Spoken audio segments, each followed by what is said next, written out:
Olá, muito boa tarde. Mundo Record News já está no ar com notícias que se marcam a atualidade nacional e internacional.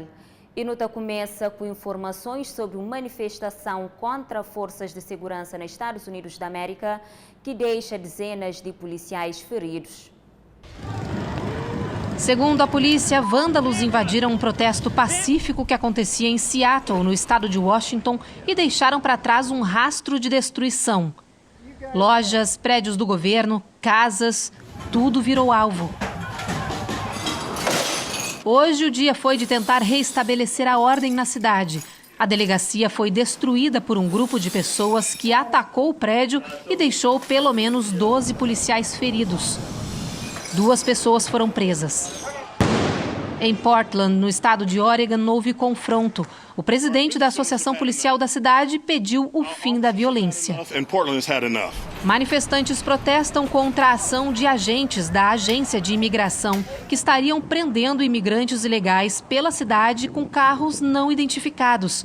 Uma medida que conta com a resistência da Procuradoria-Geral do Estado e também da Prefeitura. O presidente Donald Trump disse que as lideranças de Portland perderam o controle sobre anarquistas e agitadores e que ele vai agir para garantir a segurança de pessoas e propriedades federais. Já na Angola, a onda de perseguição contra missionários da Igreja Universal já chega à presidência do Brasil. Jair Bolsonaro enviou uma carta a seu homólogo angolano, onde pede proteção a membros de IURD naquele país que está a sofrer ataques xenófobos. Numa carta enviada ao presidente de Angola, Jair Bolsonaro pediu medidas de proteção urgentes para todos os membros da Igreja Universal do Reino de Deus. Sem esquecer que o caso já segue na Justiça, Bolsonaro acrescentou que se deve aumentar a proteção de membros da IURD a fim de garantir a sua integridade física e material e a restituição de propriedades e moradias enquanto prosseguem as deliberações nas instâncias pertinentes.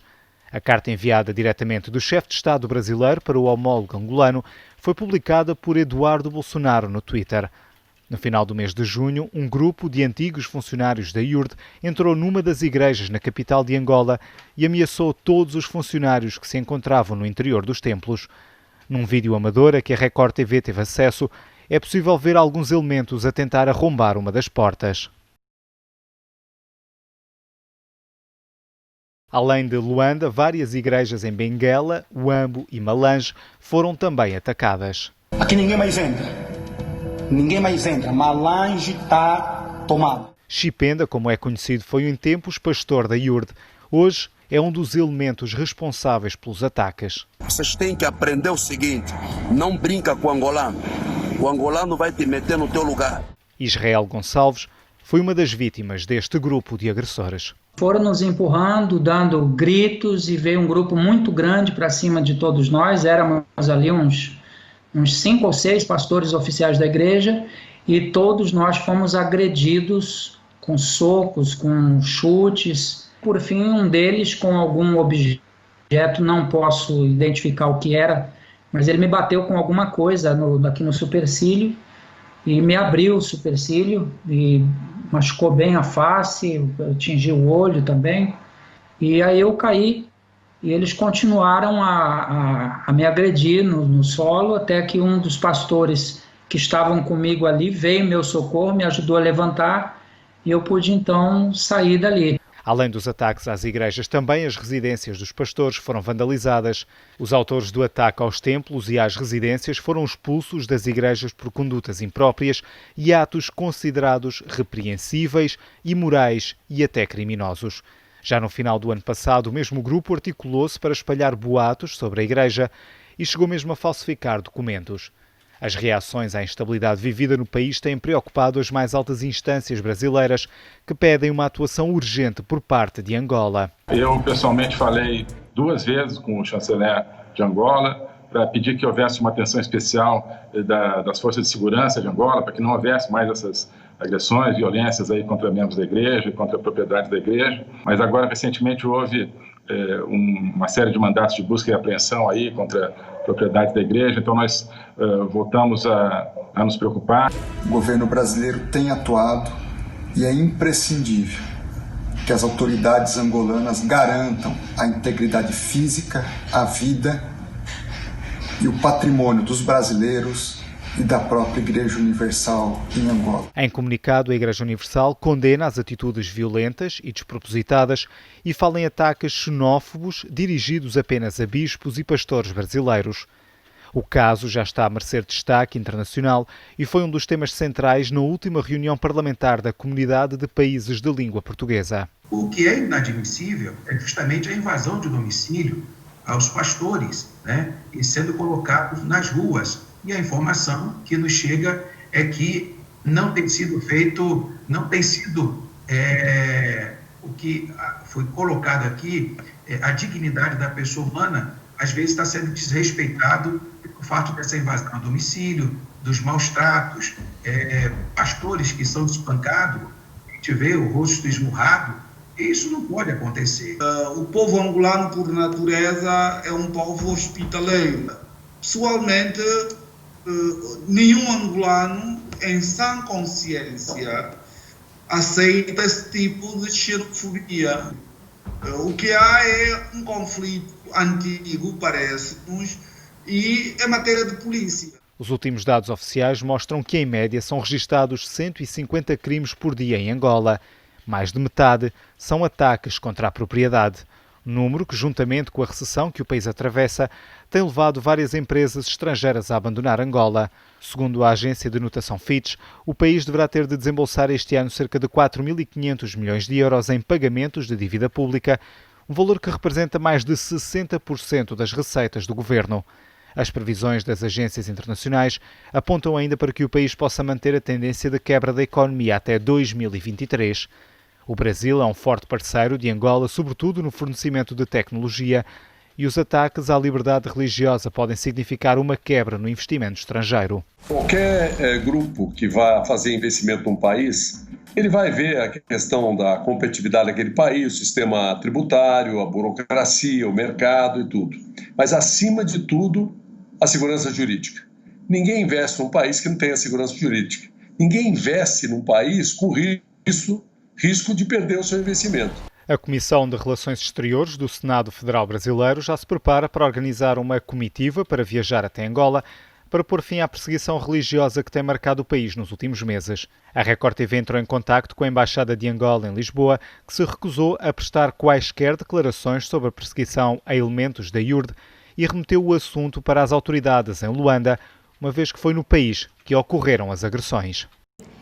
Ainda na Angola já passa 2 anos desde que começa a ser implementado o Programa de Apoio à Produção, Diversificação de Exportações e Substituição de Importações. Mas especialistas chamam atenção ao Estado a observar direito no sentido de evitar que seja mais um plano falhado de governo como acontece com outras iniciativas.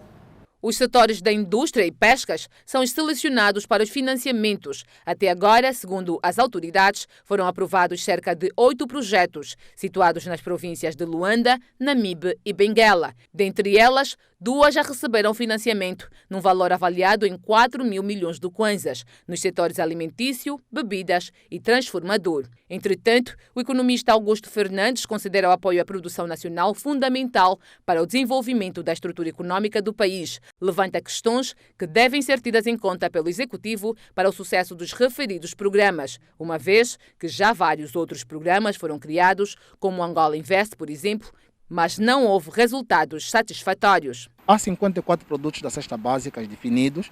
O governo diz que tem linha de crédito para estes produtos, mas o governo não deve ser ele a selecionar quais são as empresas que devem beneficiar deste crédito. Deve deixar o mercado por si só, selecionar quais são as empresas que apresentam o melhor programa ou o melhor projeto de viabilidade para poderem ser financiados. Fala-se em cerca de 46 projetos submetidos à banca no primeiro trimestre de 2020. O programa busca 5 objetivos essenciais, nomeadamente aumentar a produção e o volume de vendas, reduzir as importações de produtos da cesta básica, aumentar e diversificar as fontes de acesso à moeda estrangeira e os fluxos de investimento direto, além de melhorar o ambiente de negócios. Augusto Fernandes fala dos benefícios que Angola poderá obter caso haja sucesso com este programa, com foco na erradicação da pobreza. O governo tem aqui uma tábua de salvação, que é o PRODESE, e o PAC, que é o Programa de Apoio ao Crédito do Governo, para poder mitigar aquilo que são os índices de pobreza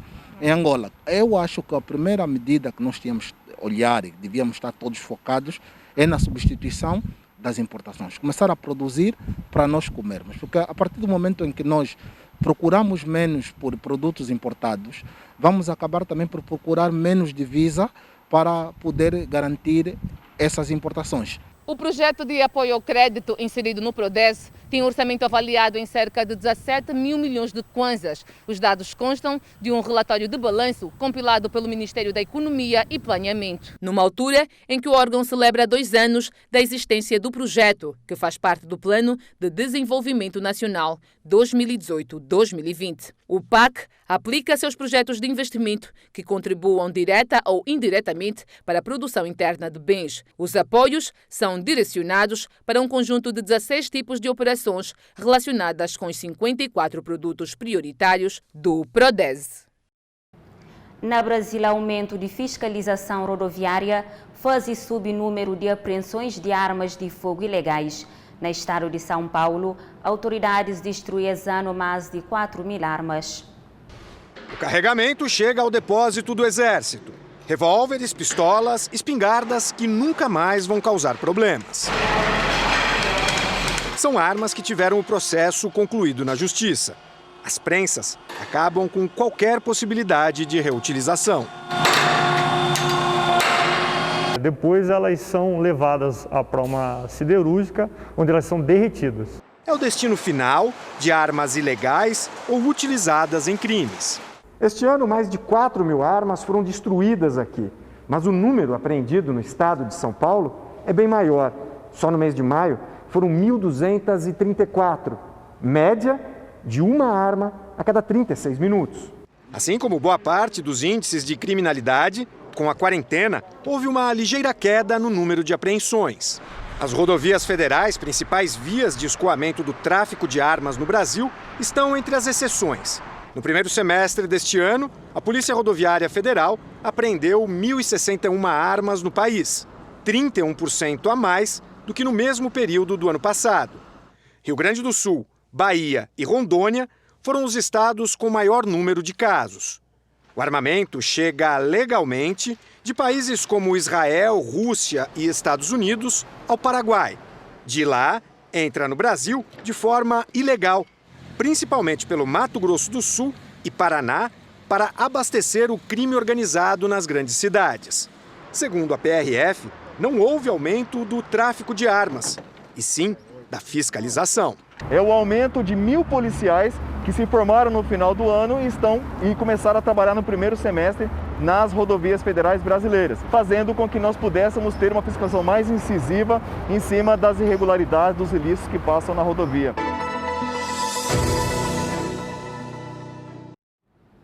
E falando de situação de pandemia de Covid-19 ali na Cabo Verde, Diretor Nacional de Saúde avança que o país está a preparar para uma eventual segunda vaga dessa doença. Já o presidente de INSP afirma que resultados de estudo de prevalência de vírus no arquipélago devem ser anunciados ainda esta semana. Cabo Verde vem cada vez mais preparando para uma eventual segunda vaga da pandemia da Covid-19.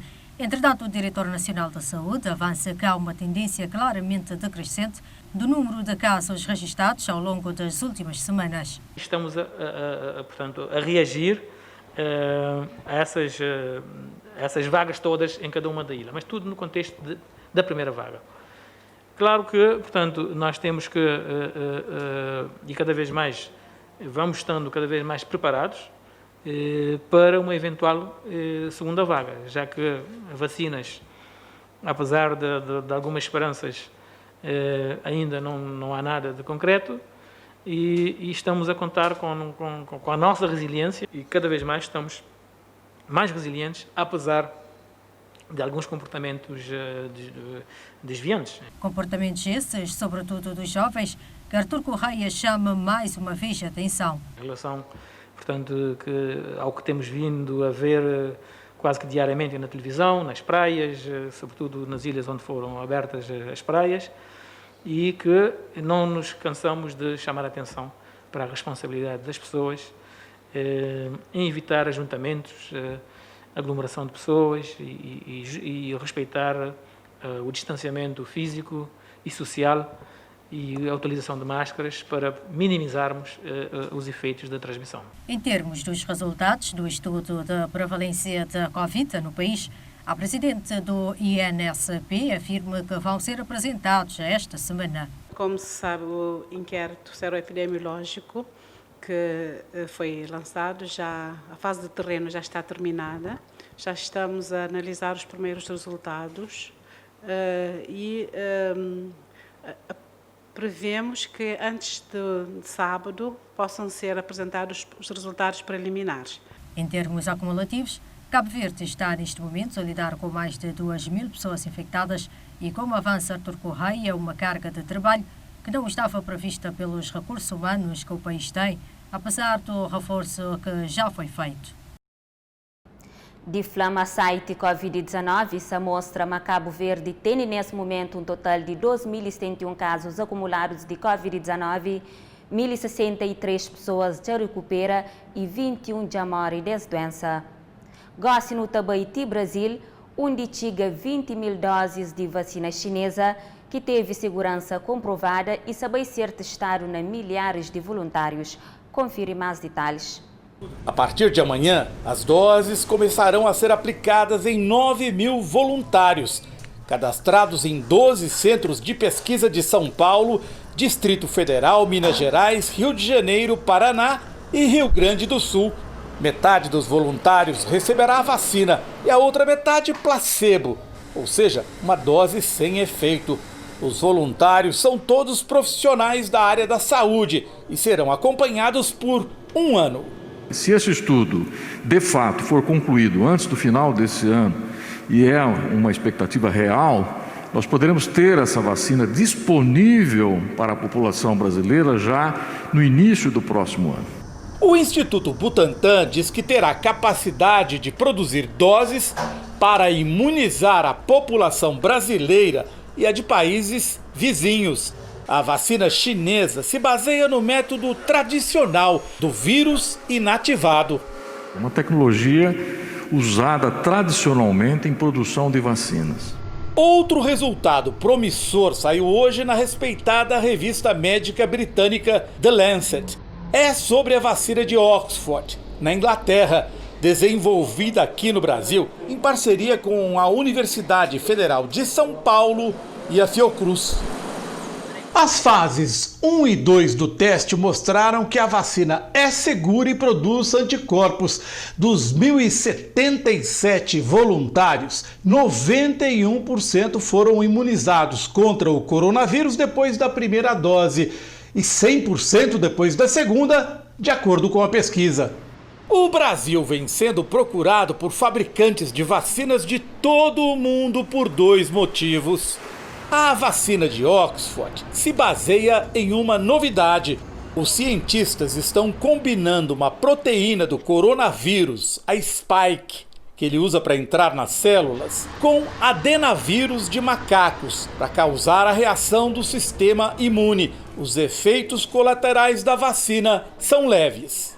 As pessoas podem ter febre, podem ter dor de cabeça, etc., que melhora com o uso de paracetamol. 1.000 profissionais da saúde já receberam a vacina no Brasil e outros 4.000 estão sendo recrutados em São Paulo, Rio de Janeiro e Salvador. Dependendo dos primeiros resultados, a vacina poderá ser liberada em caráter emergencial já em dezembro deste ano. A cidade de Nova York entra na 4ª fase de flexibilização de quarentena, mas autoridades ameaçam volta atrás no plano de retomada. Hoje há qualquer motivos com o jornalista Evelyn Bastos. Olha, o motivo são festas que estão acontecendo no meio da rua, reunindo milhares de pessoas que não estão usando a máscara nem respeitando o distanciamento social. Essas imagens mostram uma aglomeração durante o final de semana aqui em Nova York, no bairro de Astoria. O governador do estado ameaçou fechar os bares que atendem na calçada se a população não respeitar as regras. A partir de hoje, foram liberados espaços de lazer a céu aberto, com capacidade reduzida, esportes sem a presença de torcedores e gravações de filmes e séries nas ruas da cidade. O estado registra uma queda no número de novos casos e de internações e vai na contramão do restante do país, que vê esses números aumentarem.